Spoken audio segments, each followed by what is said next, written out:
गुजरात चुनाव जैसे जैसे नजदीक आ रहा है, राज्य का सियासी पारा गरमा रहा है। ऐसे में राज्य में मुख्य विपक्षी पार्टी कांग्रेस एक्टिव नजर आ रही है और सत्ताधारी बीजेपी की हर चाल पर नजर रख रही है। और अब बीजेपी ने कुछ ऐसा किया है जिससे उसकी बौखलाहट को दर्शाया है, जिस पर अब जिग्नेश मेवानी ने बीजेपी पर गंभीर आरोप लगाया है। आखिर क्या है मामला, देखें रिपोर्ट में। गुजरात चुनाव में अब ज्यादा समय नहीं बचा है। जल्द से जल्द चुनाव की तारीख का ऐलान हो सकता है, जिसको लेकर सत्ता पक्ष और विपक्ष दोनों की तरफ से राज्य में पूरी ताकत झोंकी जा रही है।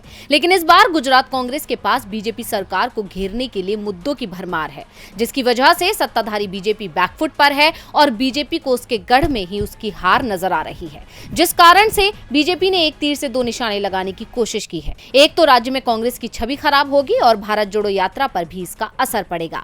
दरअसल राज्य के पूर्व गृह मंत्री और कांग्रेस नेता विपुल चौधरी को गिरफ्तार कर लिया गया है। हालांकि इस मामले के बाद राज्य की सियासत गर्मा गई है और कांग्रेस आक्रामक हो गई है और जिग्नेश मेवानी ने ट्वीट कर बीजेपी पर निशाना साधा है। गुजरात के पूर्व गृह मंत्री विपुल चौधरी की देर रात उनके घर से गिरफ्तारी हुई है। उत्तर गुजरात में बढ़ते हुए उनके प्रभाव को रोकने का ये एक राजनीतिक षड्यंत्र है।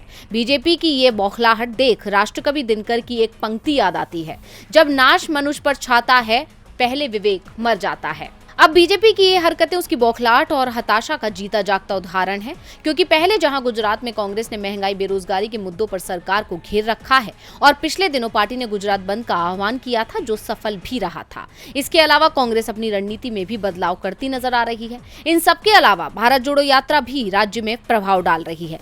ये सभी समीकरण इस बार कांग्रेस की जीत की राह को आसान बना रहे हैं, जो बीजेपी की निराशा का कारण है। डीवी लाइव की रिपोर्ट।